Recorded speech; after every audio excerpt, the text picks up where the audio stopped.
Good evening, everybody. Thank you for attending this evening. Great to see you. Thanks for joining us on a Wednesday evening. Today is the seventh webinar in our series on getting started using SEO in private practice. For those that aren't familiar with SEO, it's search engine optimization related to marketing and your website. So I'm sure you know that because you're here this evening. So about these webinars, if you haven't attended before, and this is the first one, we've been running these throughout the year, and they're really an essential guide to helping you through the steps of planning, setting up, launching, and growing your private practice. So the overall aim really is to help you avoid the common pitfalls and mistakes. We hope that you're going to save time and money in the process by making sure that you're going through the right processes.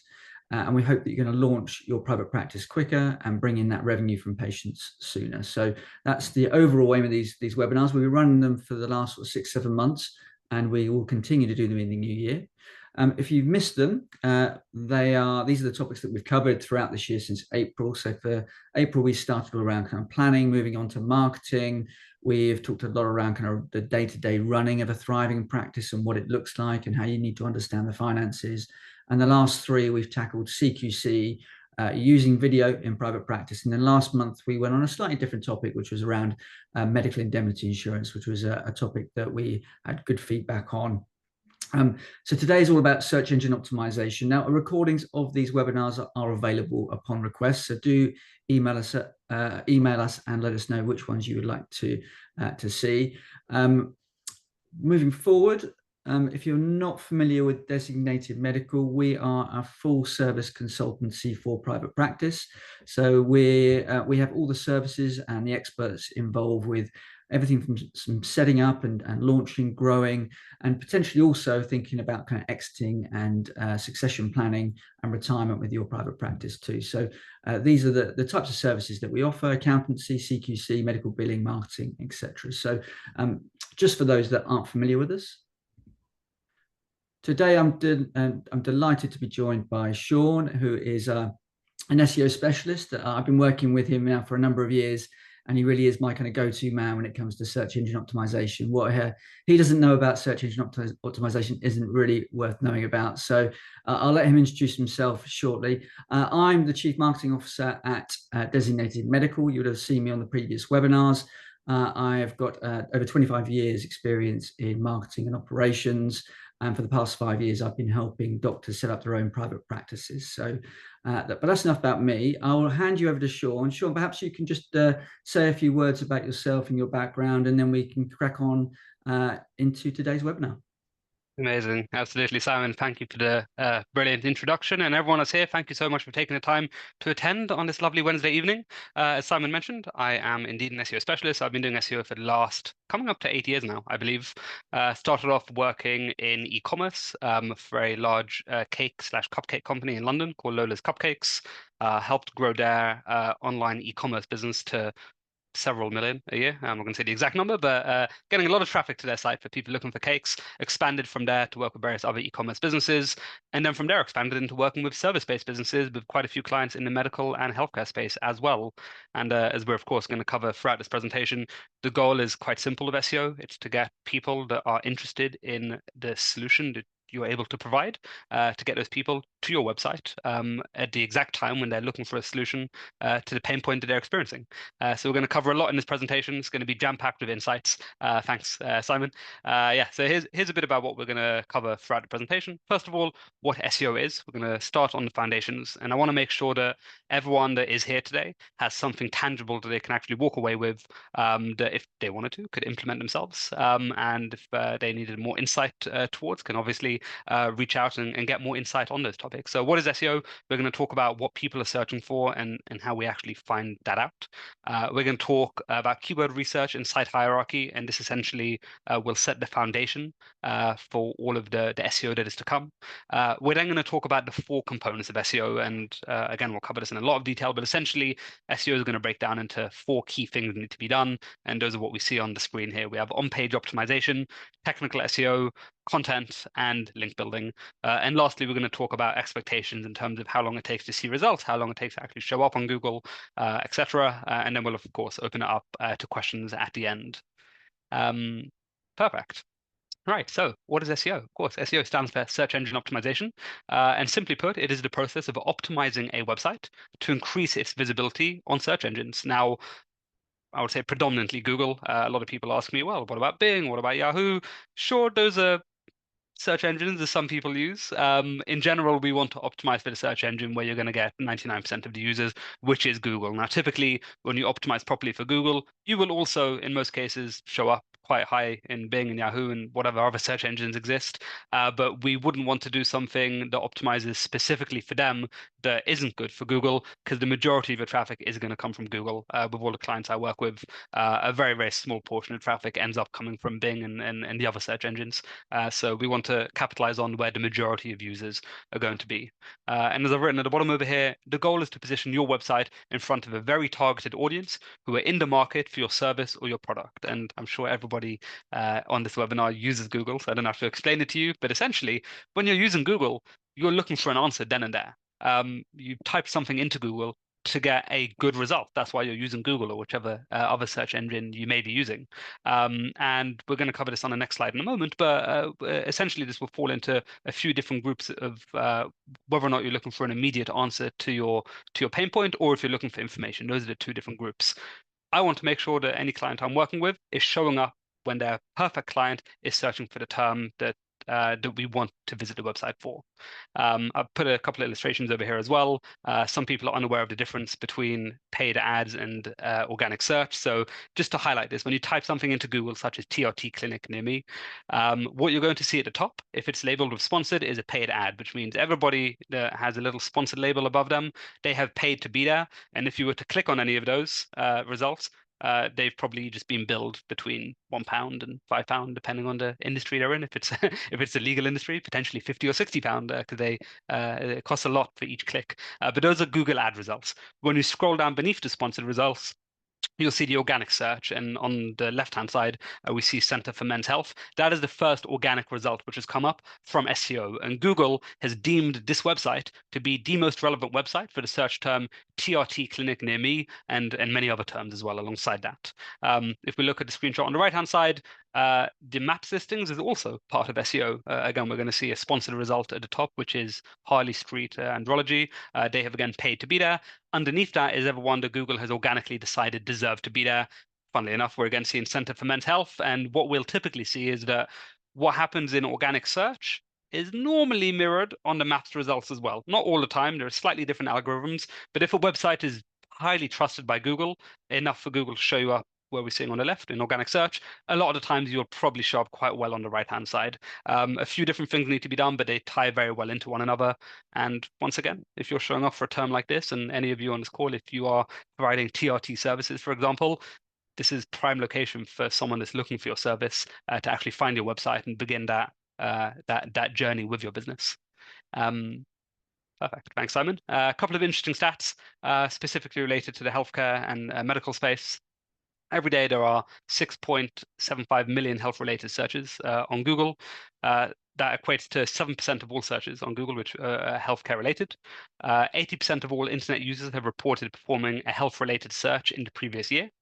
38% of health-related searches inquire about symptoms, and this is really important, a term like menopause symptoms. We're going to cover that in a lot of detail when we start thinking about what is the content we could write about. Symptoms is a big one. I've got quite a lot of experience of that. And lastly, 77% of patients report using Google before scheduling an appointment. So Google, there's no doubt about it, is a key area for businesses that want to be in front of their ideal clients to actually focus on to show up when they need to.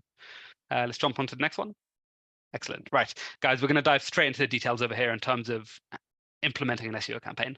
The first question we need to think about is, what are potential patients searching for? You know, Google is a search engine.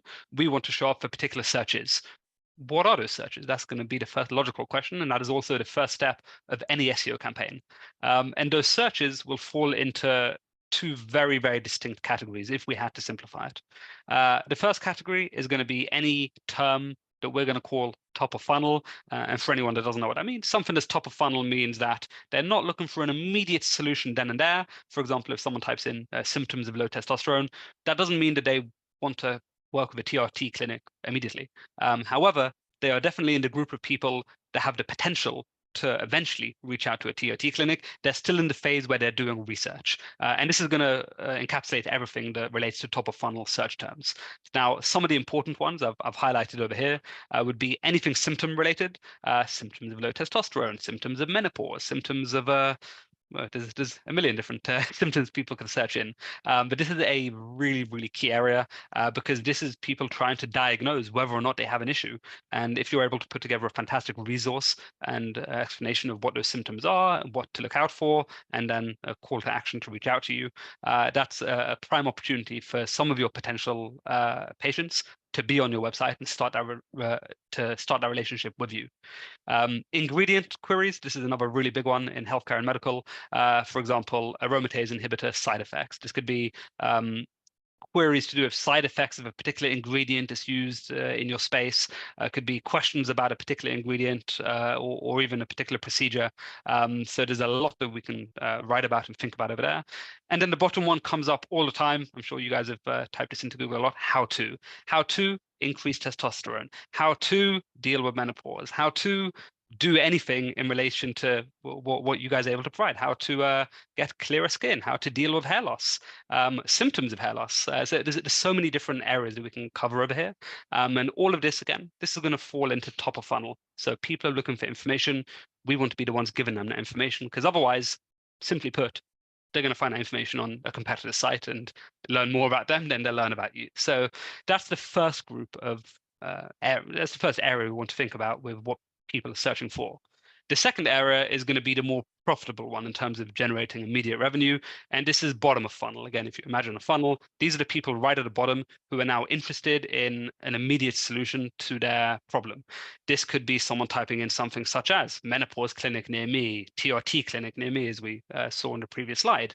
A gut health specialist, hair loss consultation. All of these terms indicate that someone is looking for help then and there. And I've selected these 4 keywords in particular because in the healthcare space, it's going to vary from industry to industry. I've noticed in the healthcare and medical space, a lot of terms will be related to one another. So we'll see a lot of terms to do with clinic. So probably regardless of what you're able to provide, you probably refer to your arena as a clinic. So if you can do that, people would probably be typing in so-and-so clinic, hair loss clinic, for example. Specialist is a big one. Again, that could tie into menopause specialist, TRT specialist, hair loss specialist. And then consultation is another big one that I see come up a lot in terms of what people are searching for. And again, this could pair up with anything: menopause consultation, TRT consultation, hair loss consultation. There's going to be others. A doctor is another one that will come up a lot. Hair loss doctor. People will associate a doctor with a clinic, but those are the 4 main ones, essentially. Cheers, Simon. Thank you. Okay, so once we've covered the broad idea of keyword research, now we're going to focus on keyword research itself. And to make it really simple, keyword research, the goal over here is now to actually identify the specific terms people are searching for. The previous slide was the theory around keyword research. Now we need to focus on what are the actual things people are typing in. And more importantly, how many searches a month does it get? For example, we may find the term TRT clinic near me gets 500 searches a month. Now we have an idea as to the potential traffic we can get from that keyword. Now, how do we find out this information? There's a few tools. I've suggested a few of them here. Some of them are free and one of them is paid. So the first tool I'm going to suggest is Answer the Public. I'm not sure some of you may already be familiar with that. It is a really good tool. I think it's talked about a lot and for good reason, because you can quite literally type in an idea into Answer the Public and it will come up with a whole bunch of questions, essentially a mind map of questions that people are searching for online that you can start thinking about potentially writing content pieces around, integrating into your content. So Answer the Public is brilliant if you just want to get a brainstorm of ideas thrown at you. We then have 2 slightly more specific keyword research tools. One is Google Keyword Planner, maybe a little bit more fiddly to deal with. If any of you have been on the back end of a Google Ads dashboard, that's where you'll see Google Keyword Planner. It's more so geared towards giving insights towards people that want to run Google Ads, but those insights also play into SEO. It will also tell us the search volume. However, it will also tell you the cost per click. So again, as we talked about previously, if you wanted to bid on a particular term of Google Ads, Google Keyword Planner will tell you the average cost per click. It's a little bit fiddly. but it can give you some good answers right off the bat. Same with Uber Suggest. It has no relation with hiring an Uber. It is an SEO tool. It has a free plan, and it's again very good at getting some initial keyword ideas. If you wanted to put some money into it, however, I would suggest a tool I use, which have recently increased their prices, unfortunately. So I'm spending an arm and a leg on them, but Ahrefs. It's a brilliant tool, and we'll talk about them more in a moment. But essentially, it will give you a complete teardown of everything you need in terms of figuring out what keywords you should be targeting. So let's talk about basic tactics and then advanced tactics. The basic tactic, if you wanted to approach keyword research on your own and just use something immediately right now to get some good ideas, is A, use the sites above to understand types of questions people are asking about in your industry. You can do that right away. And B, start thinking about the types of things people would type into Google to find your service. Again, if you were a TRT clinic or a hair loss clinic, what would someone type in? You've got some good ideas from the previous slide in terms of clinic, specialist. I would then, if I were you, take those keywords and type them into Google Keyword Planner or Uber Suggest, and then you can start to find some related keywords. What are some of the other things people type in? If they're typing hair loss consultation, do they also type in hair loss clinic? Do they also type in hair loss solution near me, for example? And that will give you a basic understanding of how many searches a month are coming in for your industry. Now, if you wanted to get crazy advanced, like I'll normally dive into, I'll use a tool like Ahrefs. And what this will allow me to do is input a competitor of yours into Ahrefs and do a complete site teardown. I'm sure all of you have a competitor in mind that you're thinking about, that you think, oh, how are they doing so well online? I wonder, why is their presence so strong online? That is the type of competitor we would want to type into Ahrefs, we would put in the URL, and that ends up giving you a complete teardown of A, how much traffic they're getting from Google. It gives a very, very accurate estimation. B, what are the keywords that are driving their traffic? And if they've done a good job of their SEO, which they probably have if you're aware of them, then to an extent, we can kind of copy what they've done. They've essentially laid out the roadmap. And that's what I do with SEO campaigns that I run, is we'll look at not just one competitor, we'll normally look at the top 3 to 5 competitors, do a full teardown of their website, see which, each competitor is probably going to have a strength in a slightly different area. One competitor may be ranking very well for one group of keywords, one may be ranking well for a different group. We'll do a complete teardown and figure out, right, they're doing well with this, they're doing well with this. How can we combine that all together and get the best of all worlds on your website? And that's essentially what we end up doing. We then do a keyword group analysis, which I'm not going to talk about too much here, but essentially we want to figure out what keywords belong together on a particular page. And then we'll start looking at a site hierarchy, which is what we'll talk about on the next slide. Perfect. So site hierarchy. Now we're getting into the actual implementation of SEO. So once we know what the kind of keywords people are typing in, keyword research will set the foundation for absolutely everything, including what goes in your navigation and what pages need to be created. And that is the next logical step from here. As I've mentioned here, once keyword research is complete, site hierarchy must then be developed. So I've got a couple of questions that you would probably want to start thinking about once keyword research has been done. The first question is, what pages do we actually have on our website to satisfy the queries from our keyword research? Typically your homepage, and that's actually one of the points, what do we optimize the homepage for? But the homepage will be optimized for the main term, like TRT clinic. But what are all of the sub-services? I'll give you a very easy example with an app development agency I'm working with. They have a homepage, of course, which would be optimized for the main umbrella term, which is app development agency. But then within that, there's different types of app development, and that would also apply to all of your websites and services. There's Android app development, there's iOS app development, there's more complex things like IoT app development and several others. There's various different types of app development, and the same would probably apply to each of your industries. There is the umbrella term, and there are different services that fall within that. There are various different treatments that you offer, there are various different plans that you offer to people, and those will all tie into the keyword research we do. And we have to think, do we have all of the pages on site to satisfy the queries that are coming up? If we don't, then we have to think about point 2, which is what new pages need to be created? Do we need to create a whole bunch of new pages? Perhaps we didn't realize that so many people were searching for a particular type of treatment, and your competitors are all providing this treatment. It probably makes sense for you to provide that treatment. And if you already do, to create a page around that? So those are the types of questions we'd think about. We'd also start thinking about how competitors have capitalized on these keywords with the pages that they've created. And this ties back to doing a bit of a competitor teardown. Where are your competitors' pages? Are they in a services dropdown in their navigation? Do they have one big services page where they have all the different services they provide? How is it nested on the homepage? Do they talk about all the services on their homepage or only a few of them? We want to, again, take the best of all worlds from your top 3 to 5 competitors and figure that out. Point 4 is a really, really big one. What will we optimize the homepage for? I mentioned that a moment ago, but essentially we want to think, is there a umbrella term that encapsulates your treatment of your service as a whole that we would want people to land on your homepage for, that then they can dig deeper into the various types of services that you provide within that. So that's a really important point. And then lastly, point 5 is tying to the others. How do we structure the navigation, the internal links to properly support these pages? And I've got a very easy example over here. I mentioned I was working with a cake company called Lola's Cupcakes for a while, and this ties into what pages do we create. To you and me, if you typed in cake delivery, let's say you have a birthday coming up, if you type in cake delivery into Google or birthday cake delivery into Google, I would assume that's basically the same thing. Birthday cake delivery is a little bit more specific, of course. Cake delivery is slightly more broad, but they're basically the same thing.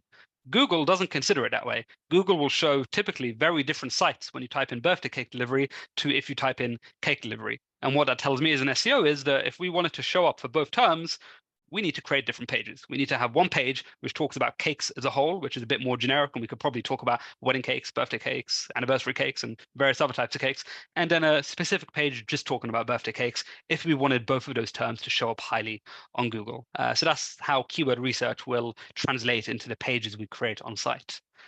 Cheers, Simon. Thank you. Now we'll dive into the 4 pillars of SEO. As I said, keyword research will set the foundation. Once that's been done, we understand what exactly do we want to show up for. We have 4 different key areas of SEO that need to be implemented. And there's a little illustration of me with a terrible haircut over there, although I actually need a haircut now, so I look quite similar to that. But the first area is on-page optimization. And we've got a slide on each of these, so I'll break it down in a lot of detail. The second area is content that we create. Third area is technical SEO, and fourth area is link building. So let's dive on to the next slide and explore each of these in a bit more detail. Again, as with everything that I've talked about up until now, I'm going to give you guys some stuff you can walk away with on each of these areas to think about, and also some insights to how it could be done at a more advanced level as well. Simply put, on-page optimization are the words that quite literally go on the page that you can read, that I can read, that Google, the search engine, can also read. And in my opinion, it needs to do 2 very important things. It needs to, A, convince patients to reach out. If the words are on the page, we want those words to influence someone that arrives on your website. And B, it needs to convince Google to value that particular page. In the example of TRT Clinic, they've clearly, Center for Mental Health have clearly done a very good job. They're showing up in position 1. They've clearly got very good on-page optimization because whatever they've written on the page has convinced Google that they belong in position 1. And I want to say, we want to make 2 entities happy. We want to make people happy and Google happy. So that's a big part of this. Now, basic tactics of on-page optimization. If you had to think about your homepage or a particular treatment page, what would go on that page? These 5 questions over here underneath basic tactics should give you all the answers you need in terms of what you should write about, which will normally, in most cases, satisfy point A and point B of making patients happy and making Google happy. You want to be thinking about what is the problem you're helping someone solve? What is their pain point? Like literally, what are they coming to your website for? And what is that problem? We need to write about that. Why are you the best solution? Why would they come to you over someone else? Is it the experience you have in the industry? Is it the glowing reviews that you have? Is it a particular treatment that you offer that others don't offer? Is it a technology that you might have that competitors don't have? We want to write about that on the page because again, that's going to help convince people to reach out to you. What are typical questions people have about this treatment or procedure? Very, very important because now we can put together an FAQ section on this service page, which A, makes people answer their questions. It takes the ambiguity out of it. And B, adds a lot of content for Google to be able to read to understand your service a lot more. Extremely, extremely important. Point over D over here, we have what is the process of working with you? Again, this will tie into both making Google and patients happy, people want to know what that process looks like. The more we can make people not have to think or question things, the more people are going to reach out. We have a very clear step-by-step process of first you reach out, then we have a 15-minute consultation, then we book you in for an in-person meeting, whatever that process is. We want to talk about that. And again, typically when we're talking about it, we're going to end up using the keywords that we want to use from an SEO point of view. So that's the purpose of these questions. And lastly, how do they get in contact with you? Massively important. This is more so for people than for Google, but where are the calls to actions? Do we have a clear call to action at the top? Do we have a get in touch, a contact form, book a consultation, and ability to book in a time with you in your calendar? Whatever that process is, that needs to be very clear and apparent across that page.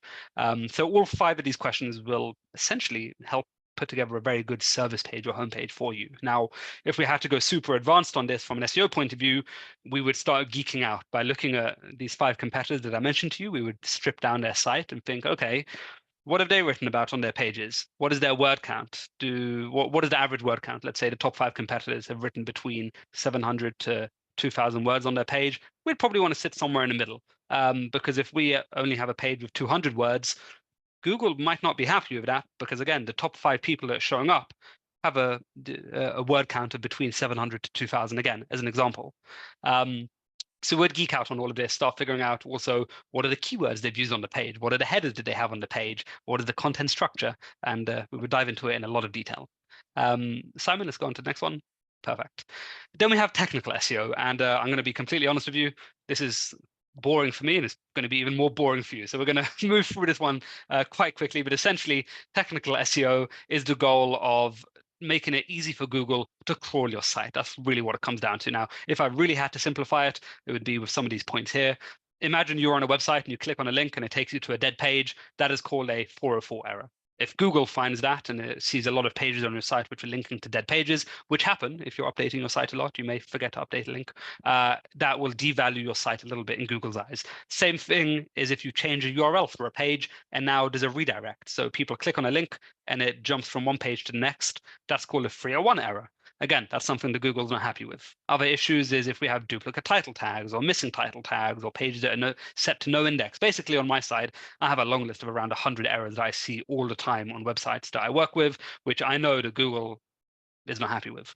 So we crawl your site to make sure that those errors don't exist. There's really no easy way to do this. I've added a tool over here if you really wanted to dive into it. It's called Screaming Frog. It's a funny name, but essentially it runs through your website, crawls every page, finds every error that exists. You then just have to export a lot of Excel sheets, organize all the data, and fix those issues. But in a nutshell, that's what technical SEO is. But let's move on to a more exciting one, which is content. And when I talk about content, I'm talking about putting out high quality blog posts. And I hate calling it a blog post. I'd prefer to call it a resource, putting together a high quality resource that answers some of those top of funnel questions. Again, if you remember what we talked about initially, queries to do with symptoms, queries to do with ingredients, and how-to queries. Those are some of the things that we would start wanting to write about on this blog or this resource that you'd be putting together. I'm assuming in every single one of your industries, even without doing any research, you can probably off the top of your head already think about 20 questions that people have that you commonly get. Each of those questions could be a blog post and should be a blog post. Again, we'd probably want to qualify that with keyword research, find out which one is most competitive or least competitive. For example, a client I'm working with right now, we could probably write a lot about weight loss, but anything to do with weight loss is very competitive. So that may be something you want to delay until your site is a bit more authoritative.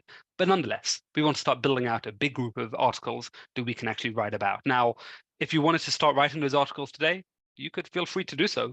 The one thing I would say to you is, imagine that you were your ideal patient and you are suffering from the thing that your ideal patient is suffering from.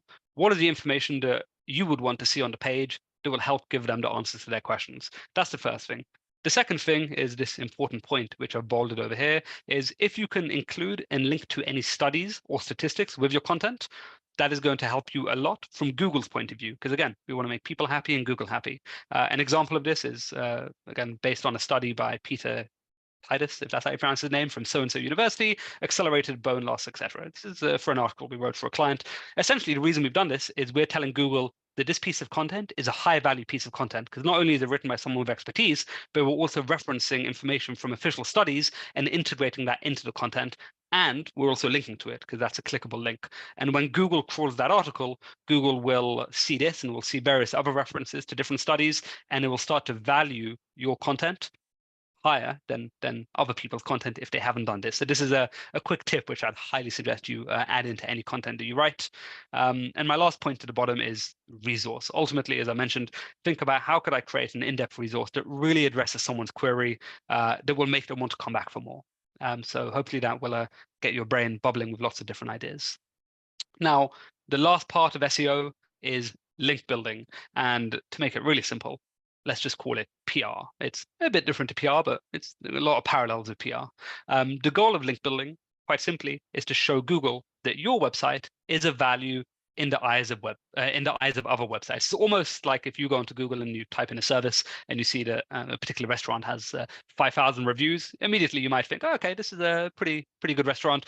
The same thing applies to Google, except with link building. If Google sees that 500 other websites have written an article and referenced you, your name, or your business in that article somewhere and linked back to you, to Google, that's almost like a little tick. That's like a little review. And Google says, this website must be trustworthy because Time Out or Digital Journal have linked to them. And a couple of additional points I've said, what link building is not. I get this question a lot. If you have an opportunity to be featured in someone's social media post, that is not a link. That does not affect Google at all.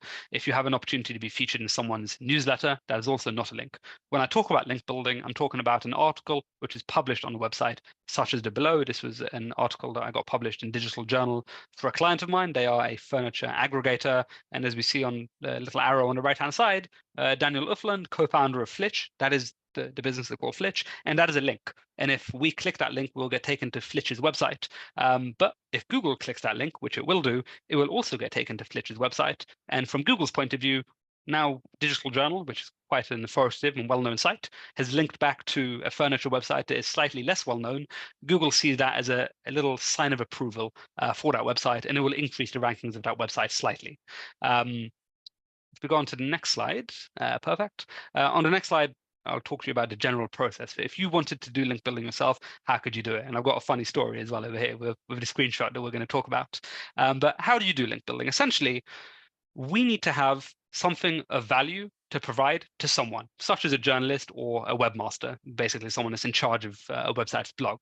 The best insight we can provide is probably going to be something related to data that you might have on patients, insights that you might have on patients. When I say data on patients, I don't mean their personal data, but 10 out of 12 people that receive this treatment report so and so. Any interesting data, insight, any reports, any surveys that you have from your industry, anything that puts you in a position of being a thought leader, makes it very, very easy to reach out to other thought leaders in your industry, maybe journalists that write about your particular niche. Reach out to them, provide them with those insights, and suggest to them that perhaps they can integrate this into one of their articles, or do they write a piece about this? Because if we make it quite simple, journalists and webmasters, they almost have the same job as me. Their job is, if someone's working for Time Out or Digital Journal, the journalist that works for them, their job is to get people to their website. They want people to find this article because they get probably paid more. They get paid on commission in terms of how many people visit a particular piece of content. And the better insights we can give to them, the more likely they're going to want to use those insights in a piece of content and link back to you. So I've provided a general approach over here. We'd probably want to identify target websites or target individuals to connect with. We'd want to reach out to them a few times for a collaborative post. We'd present them the insights, the data, or even an article. We could even write an article for them to post. And as a funny example over here, this is probably the best bit of outreach I've ever done. This is for an e-commerce client. And a few of their competitors were featured in an article on Time Out magazine online. And my client wasn't. So the goal was to try to get them featured over there. The journalist that wrote the article, his name was at the top, but we could not reach out to him over email. Every time we tried to email him, the email would bounce. I don't know what was happening with his email, or maybe we couldn't find his official email because he hid it. But I was able to find him on Instagram. So I did a bit of digging, and I also found out that he has a dog and he has an Instagram account for his dog, and he likes to dress his dog up in funny costumes. I was like, perfect. This is a very easy angle. I reached out to him with humor from the value that I provided to him was humor. It wasn't actually any data or statistics. So I was basically asking him, can you add my client to this article you've already written? So I sent him a picture of my dog. I've got a cute little German Shepherd, and I put a little hat on her. So I sent him a picture of my dog wearing a hat, making it as if it was my dog reaching out to his dog for like a date. And then I said, all right, now the real reason I actually reached out is because I saw that you wrote this article for Time Out. I'd love it if my client could, or this business I'm working with could also be featured there. You can add in this discount code for anyone that clicks from it. Basically something to make it a bit of an incentive. And you can see his response at the bottom. He said, that's kind, thank you. And he added us to the list. So it's about reaching out to people with value or creatively, and getting those links in ultimately. Okay, now an important question, and I think this is so important to cover it in this call, is how long does SEO take? And the reason this is important to cover is because I think it's extremely important to set expectations when you start doing SEO, and this will actually tie into one of the questions we're going to cover on the next slide, which is when should you start SEO? SEO is an ongoing effort, and we need to be doing link building consistently and creating content consistently for over time Google to trust your website. It's not my decision for SEO to take long. It's ultimately Google's decision. Google isn't going to let a random website that's just started get onto the top position for something like TRT Clinic if it doesn't believe that website is of value and can be trusted. Now, as a rule of thumb, for a website that has been around for 6 to 12 months, let's say you've already done a little bit of foundational PR, or you've been featured in a few places, in general, I would say within the space of around 4 months, you can see a pretty strong impact with SEO. If you've already got a bunch of keywords which are showing up like on page 2 or 3 in position 20, we can probably move them towards the first page within the span of around 4 months. However, if it's a new website, just only recently started a couple of months ago, you haven't been featured in any press, there's not a lot of word has come out about you just yet, expect initial rankings to take 4 months and up to land. There's no lie about it. You're not going to see results within the first 4 months. There's no doubt about it. It's very much a longer term investment that you need to be looking at it for. However, the thing I always say is, so long as you plan on being in business for more than the next 4 months, which I assume most of you are, SEO is something that you should at least start thinking about, which takes us nicely into the next slide. I think we have questions on the one after this, but a couple of key takeaways as a summary. Have a clear understanding of what potential clients are searching for. Assess the opportunities for traffic, both from content pieces you can write and bottom of funnel keywords, the ones we talked about, to do a specialist, to do a consultant, etc. Think about how the words you write on your page can affect people and Google. Think of any data you might have access to that can be leveraged with journalists, and then understand the time it takes to yield results. So let's jump on to the next slide. There's a couple of common questions that I always get, and then of course we'll open up the floor to all of you. When should I? Maybe thank you very much for. Yeah. I think to give you a breath. I think because you've it was very comprehensive. Thank you very much. I hope everyone enjoyed that whistle-stop tour of search engine optimization. I think we went into hopefully the right level of depth in terms of being able to kind of get you started and giving you the basics in terms of understanding how SEO can work for your website and for your private practice ultimately. So we have had some questions in prior to obviously this evening. Please use the chat function to ask questions. If you'd like to be unmiked and you want to speak to Sean directly or myself, please feel free to just notify Paul and we'll unmute you so you can ask your question directly. So Sean, thanks again. One of the key questions, which I think we did talk about at the end towards the presentation there, which was around when should I start thinking about SEO? So typically when we're working with clients, we have established clients, but we have many clients that are starting to think about private practice. They're in the process of just starting to plan for it. They may have not even built a website yet. So if they're in the process of kind of building a website, maybe in the next kind of 3 months, when should they start thinking about SEO? Perfect. Yeah. First of all, we need a website up and running. So if you don't have a website yet, or if you are about to do a big rework on your website, now is probably the time to start thinking about SEO if you're about to rework the website. If you don't have a website yet, let's get a website up and running. Let's get some of those foundations sorted. You can use some of what I've talked about in this presentation to try to think about what the different pages of your site are going to be based on the different services or sub-services you may offer. In terms of the right time to start investing in SEO, if you wanted to pay for it to be done, it's I'm going to give a broad answer over here. It very, very much depends on what stage you're at in the business. And honestly, if you can afford it, if you're going to be investing between, let's say, 500 up to some campaigns, which are multiple thousands a month, it's just a question of when is the right time for you to invest money into it. I have some clients that have just started their business, but they've got some investment, or they've got plenty of money saved up, or they've got enough money coming in that can justify it right off the bat, in which case I say, let's start it now.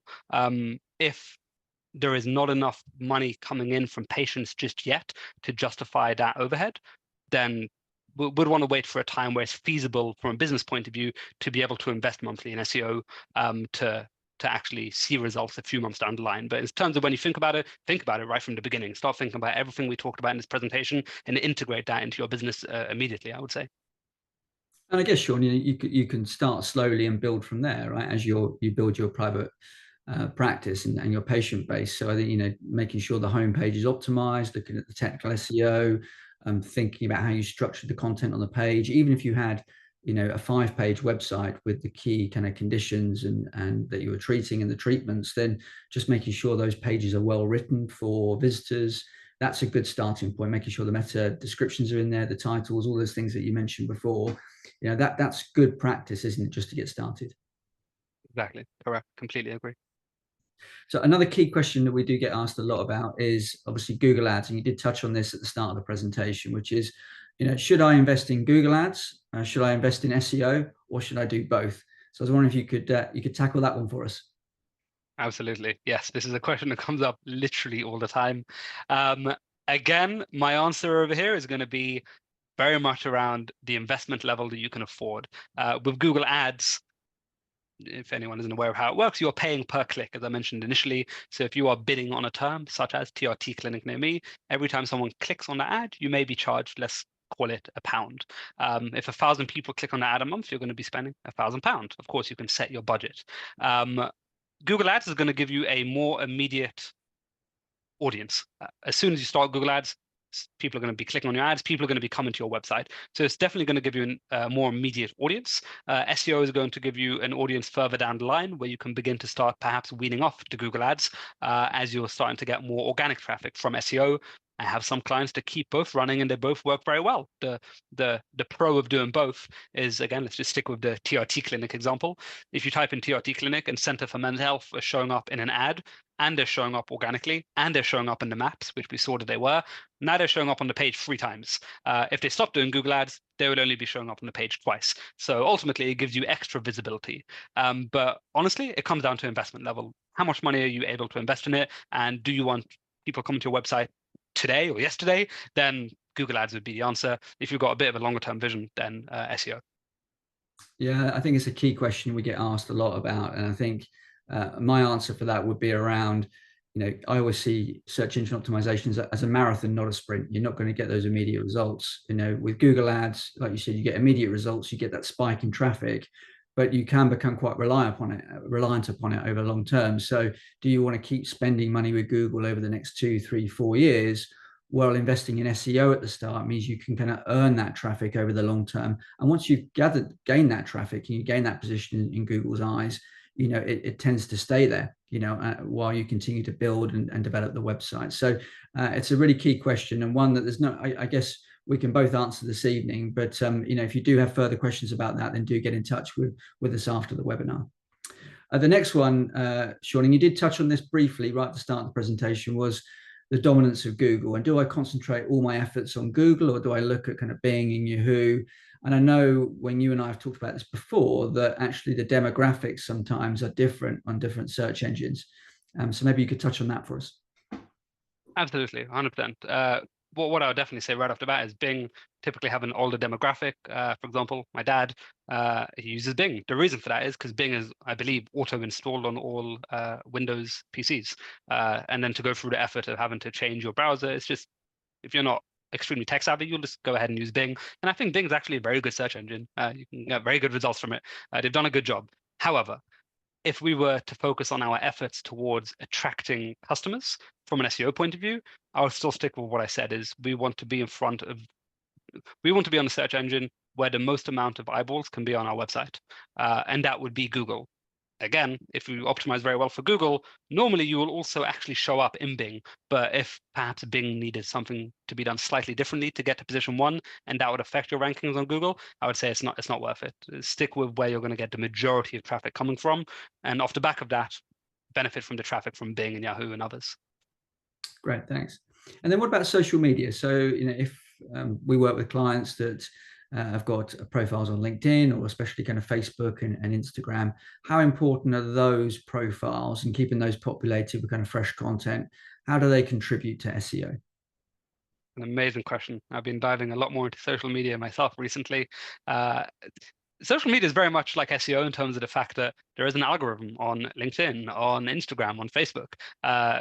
The algorithm will decide whether or not your content gets pushed out. It looks at different metrics than SEO, but the algorithm is still there, and you want to create content that will make the algorithm favor your content. How important is it for SEO specifically? Pretty much no overlap. I take that back. There's a bit of overlap, which I'll explain. But in general, if you have 100,000 followers for your clinic on Instagram, you can still not be in the first page of Google. If someone types in, again, sticking with TRT clinic, you may not show up at all.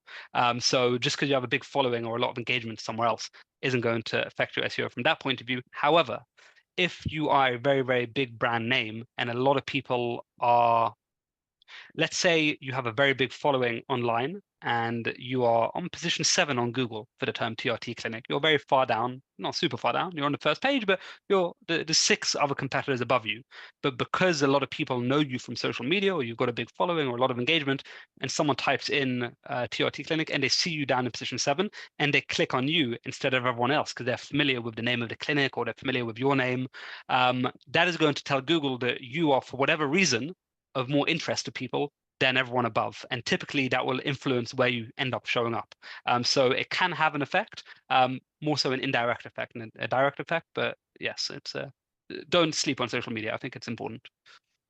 Okay, thanks. I know there's, and also Google changes over time, right? So, Correct. what's important today may not be important in a year's time. So it's a dynamic beast. I know that, and quite tricky to monitor. The final question, I don't think we've had anything else this evening, was, can I do SEO myself? Obviously, you're an expert in SEO. You've been doing this for a number of years for some big clients. But as a private doctor setting out in private practice with a small website, can you do SEO yourself? Depends on the particular niche industry that you're in. If it is something that is relatively uncompetitive, if you were to take everything I've talked about in this presentation and think about all those questions, try to implement it on all the pages, reach out to journalists, get some features, get some links, you could probably show up quite well. And even if it's on the more competitive side of things, absolutely. If you put in the time and effort to think about everything we've just talked about today, you could do some damage on your own, absolutely. It's very much a question of where is your time best spent? Is your time best spent trying to figure out all of these SEO elements? I would definitely recommend everyone on this call at least do this. Start thinking about the questions that we've raised over here. Look at your website and see how does this apply to your site. There's no doubt about it. If it's a question of can you get to position 1 for something like TRT clinic, that would probably require the aid of an SEO specialist that can help figure out exactly what your competitors have done and pull that apart, implement it on your site, and convince Google that your website belongs in position 1. But I'd really love for everyone on this call to think about all the questions that we raised throughout this presentation and start implementing it. Thanks, Sean. We've got one question from Stefan. It says, are the ADHD services clinics considered competitive? Off the top of my head, I'm not sure. I can actually, after this call, I'll do a quick search on that. Simon, if you want to connect me with Stefan afterwards, I'm happy to do a quick assessment. Again, it's going to very much depend on how many competitors are aiming to show up for the term ADHD clinic. I'm assuming that will probably be a big term, or ADHD specialist, I'm assuming, again, would be another one. If there is a huge amount of clinics and specialists which have really gone after that, and they've been there for the last 10 years or so, I would say quite competitive, but I'd have to look into it in a bit more detail. Yeah, well, we can certainly do that for you, Stefan. So we'll perhaps we can connect after today's webinar and find out a bit more about your clinic. So I just want to comment, Sean, on that last question. I think is that typically the setup that we see working quite well when doctors start out is having a kind of virtual marketing team that sits next to the practitioner. And often they will be covering a number of different elements of marketing, and they'll be able to cover the basics relating to kind of SEO. So they'll be building out the website, building out the pages, looking at the sitemap, and they can help create that structure and cover those kind of basics. I think to start with, the first sort of 3-6 months, I think, for a simple website, I think at that point, if you want to do anything more sophisticated than that, you would need to reach out to someone like Sean, who is an SEO specialist, who, can do the more in-depth advanced work that we've talked about today. So I think that's something to consider if you haven't thought about that already. Sean, thank you so much for today. That was a really great presentation. I learned a lot. Every time I speak to you, I always learn a lot more about SEO. So thanks very much. We're just coming to an end. If you do any, we might have another question. Didn't we just? Okay, yeah, we've had a comment from Patricia saying, thanks, Sean, great presentation. So moving on, next steps. So you'll have probably seen this slide before in our previous webinars, but if you do want to talk about SEO and you just built your website and you want to know how to get started, we do offer a free 45-minute consultation. One of the expert team will sit down with you, go through what your requirements are. There's no obligation there in terms of continuing or using any of our services, but we will happy to chat about that. So do get in touch. We do have a private practice WhatsApp group, which has got more and more popular. So feel free to join that. We're trying to build a community with private practitioners where you can engage with other doctors and practitioners that are in a similar position to yourself and perhaps can share ideas and knowledge. And we've also got we've got one more webinar in 2024, and then we've got a series of 2025 webinars coming up as well. So next month, and we've got it early in December, so it's only a couple of weeks away, is a really interesting topic, which is all around the art and science of pricing in private practice. So this is a topic that isn't discussed a lot, and I think healthcare is relatively behind the curve on this, but I think it'd be a really interesting topic in terms of how do you price your services, and the pricing strategy and the pricing strategies that may be right for you. So do join us in December. That's 6:30 on a Thursday again. And then afterwards, when we get past Christmas, we have got webinar 9 that we're doing is around patient reviews. So I believe we're being joined by the Doctify team for that session. So they'll be presenting on the power of patient reviews, which are incredibly important. And I think going back to Sean's point today, very relevant to SEO as well, because obviously you're having review sites linking through back to your website or giving the right signals to kind of Google. So there are winter webinars. We are planning a series in the new year, which are going to be less marketing related and more finance related. So coming close to the end of January and the personal self-assessment deadline, but also running into the new tax year in 2025 in April, we're running a series of accountancy and finance webinars. So we'll be announcing those next month. So that is all from us this evening. Thank you very much for your time, and a big thank you to Sean. We will be sending around a recording of this webinar later today. We will send around a PDF as well with all the recordings. Do get in touch with us if you've missed one over the last couple of months and you want to view that one. We'll be more than happy to make that available to you. I'm just seeing if we've got Paul has kindly put those in the chat. Thank you very much, Paul. That was great. And we look forward to seeing you in December. Thanks very much.